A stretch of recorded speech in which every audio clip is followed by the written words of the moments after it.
रमता राम जपो रे प्राणी, अब तो सुन ले राम कहानी।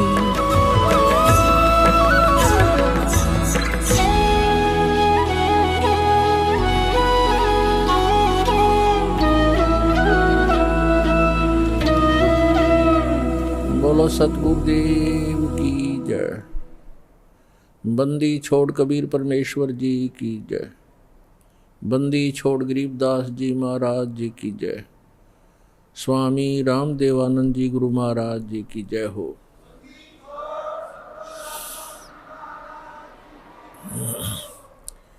कबीर जिव्या तो वाए भली, जो जप हरि नाम, नहीं तो काट के फेंक दियो ये मुख में बलो ना चाम। परम पिता परमात्मा परमेश्वर हमारे पिता, सबके जनक, सर्व उत्पादक परमात्मा प्रभु कबीर साहब जी, कबीर जी ये परम अक्षर ब्रह्म हैं, सारी सृष्टि के रचनहार हैं। और पुण्यात्माओं, आपके ऊपर रहम किया उस दीन दयाल ने, आपको ये तत्व ज्ञान समझाया, आप तक पहुंचाया। आप तक ये तत्व ज्ञान पहुंचाने के लिए उस परमेश्वर ने कितने कितने कष्ट उठाए। आप तक पहुंचने के लिए उस परमात्मा ने भिन्न भिन्न भेष बनाए। और आप जी ने इस काल की भांग को इतना पी लिया कि इस काल के इस नकली सुख, इस झूठे सुख के नशे में आप भगवान को पहचानना भूल गए। परमेश्वर कहते हैं, मैं रोवत हूँ सृष्टि को, सृष्टि रोवे मोहे, गरीबदास इस वियोग को समझ न सकता कोई। हमारे पिता कहते हैं, हमारे भगवान कहते हैं कि मैं तुम्हें रो रहा हूँ, तुम्हारे लिए भटक रहा हूँ कि तुम गलत स्थान पर रह रहे हो। या कोई जीव सुखी नहीं, या सुख नाम की वस्तु नहीं।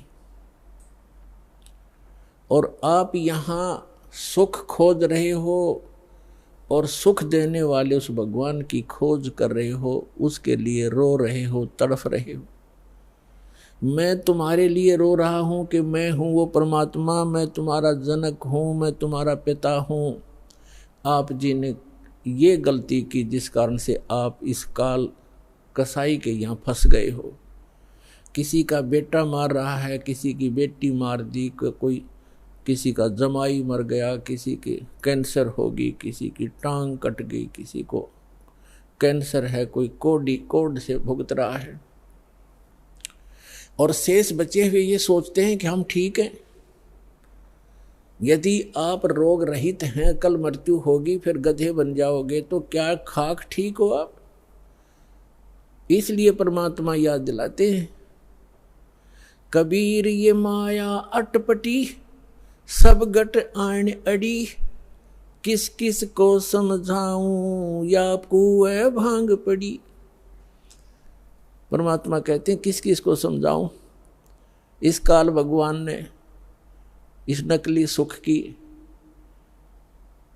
एक कुएं के अंदर जैसे 1, 2, 3 क्विंटल भांग घोल कर डाल दे कोई, उस कुएं का जल चाहे 1000 व्यक्ति पी ले, और पीने के उपरांत उनकी एक जैसी गतिविधि, एक जैसी भाषा, एक जैसी चाल हो जाती है, क्योंकि सबको वो नशा हो चुका है। तो इस काल भगवान ने इस त्रिगुणमयी माया की इतनी मात्रा डाल रखी है आपके अंदर कि आपको इतना नशा हो गया इसका। जैसे किसी के पास बढ़िया मकान, कोठी हो जाती है, कार हो जाती है, उसको नशा है वो, और वो फूला नहीं समाता, और वो भूल जाता है बालक कल मृत्यु हो जाएगी, ये कार कोठी तेरे साथ नहीं जाएंगी, यहाँ बुद्धि क्यों नहीं आती आपकी। परमात्मा हमें याद दिलाना चाहते हैं कि इन सुखों को जहाँ आप यहाँ खोज रहे हो, आपको सतलोक में मिलेंगे। यहाँ तो आपने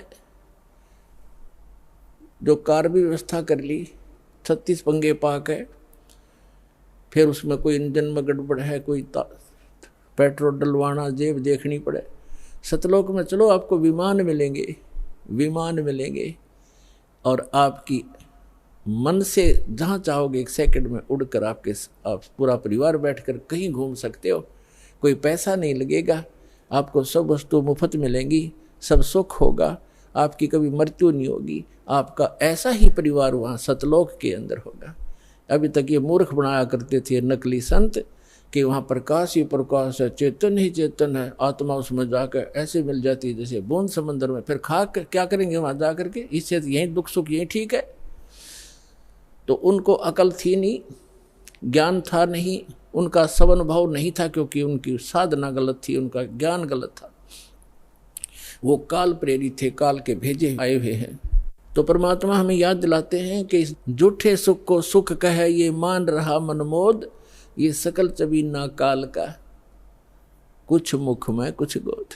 अपने आत्मा आप देख रहे हो, कहीं पर भूकंप आ जाता है, हजारों लाखों की संख्या में मानव मर जाते हैं, अन्य प्राणियों की तो गिनती ही नहीं।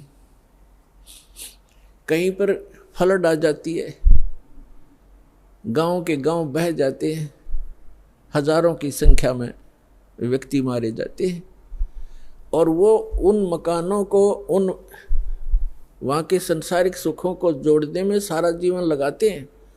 उनका दृष्टिकोण सिर्फ उन्हीं पर केंद्रित रहता है कि कोठी बना लूँ, कार बना लूँ, एक प्लाट और ले लूँ, 2 कोठी और बना दूँ, एक बैंक बैलेंस बना दूँ, एक फैक्ट्री लगा लूँ। उद्देश्य मनी मेक ही रहता है। परमात्मा कहते हैं तो बच्चों वाले खेल खेल रहे तुम, आप जी को ज्ञान नहीं है, इसलिए यहाँ डरे ढोरे हो। 1 सेकंड का पता नहीं क्या बिजली गिर जा, और फिर आप यहीं स्थिर होना चाहते हो ऐसे गंदे लोक में। तो तत्व ज्ञान का अभाव है। जब आपको तत्व ज्ञान होगा, आपके मन की व्यवस्था ही अलग हो जाएगी। जब आपको तत्व ज्ञान होगा, आपके मन की स्थिति बदल जाएगी, आपका उद्देश्य बदल जाएगा। परमात्मा हमें आखिरी याद दिलाते हैं, आप जी विचार कीजिए कि आपकी मृत्यु तो होगी होगी, चाहे यहाँ कोई पूरी पृथ्वी का राजा है और चाहे अमीर या गरीब है, कोई भी व्यक्ति है, आपकी मृत्यु होगी। और आपने जो कुछ भी सारे जीवन में संग्रह किया वो आपके साथ नहीं जाएगा। ये तो यूनिवर्सल ट्रूथ है, आपको सबको मालूम है। और पुण्यात्माओं, ठीक है, आपके पूर्वजन्म के पुण्य हैं, आपको जो भी वस्तु उपलब्ध है इसको ये समझ लो कि आपकी नहीं है। आप एक रेस्टोरेंट में रह रहे हो।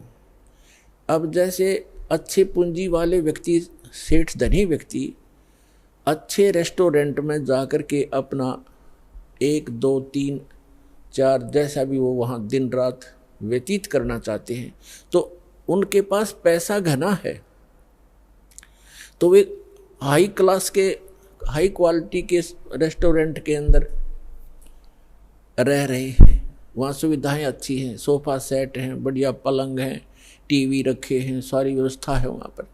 बैल बजा दी, बैरा आ गया, जो वस्तु मांगी उपलब्ध होगी खाने और पीने की।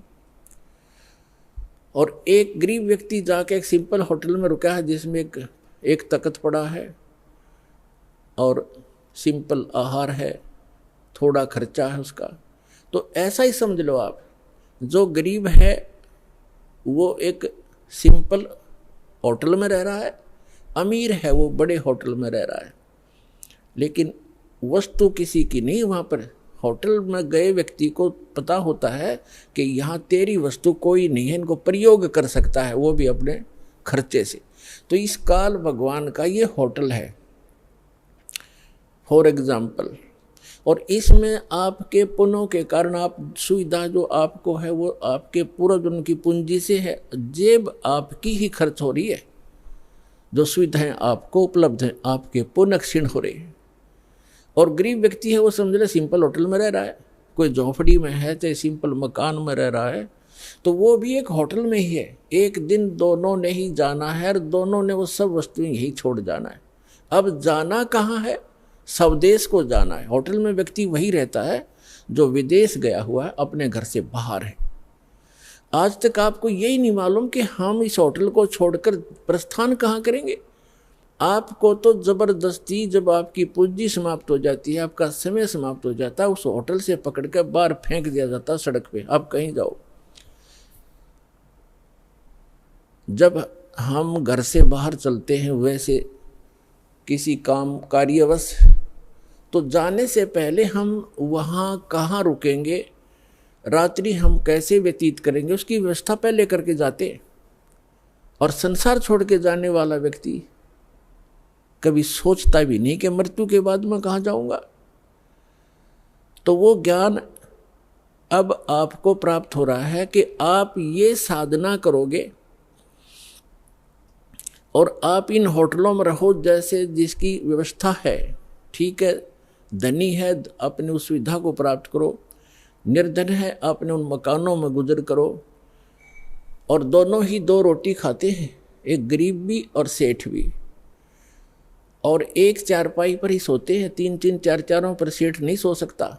एक कोने में चाहे 10 कक्ष की कोठी हो, एक कक्ष के एक कमरे में एक तख्त 3.5 बाई। परमात्मा कहते हैं क्या चढ़ावा मेंढिया और लंबी भीत उसार, गरता 3.5 हाथ गणाता 4.25। यानी आपको लेटने के लिए अपने हाथ, ये हाथ होता है इतना, प्रत्येक का शरीर अपने 3.5 हाथ का होता है, 3.5 हाथ का। तो परमात्मा कहते हैं आपने 20 कक्ष की कोठी बना रखी है, उसमें 3.5 हाथ और बाई 1 हाथ, भाई इतनी जगह की जरूरत है आपको। बाकी उस कोठी की शर्मा मार ले, क्या बनेगा उसका? समय खोया, अपना जीवन व्यर्थ किया। तो कहने का भाव ये है कि ठीक है, भगवान ने आपको कोठी भी दी है, सुविधाएं भी हैं, कोई बात नहीं, लेकिन अब भविष्य की तैयारी करो, यहाँ से चलने का उद्देश्य बनाओ। असक जन्म हो गए आप जी ने यही भटकतों का।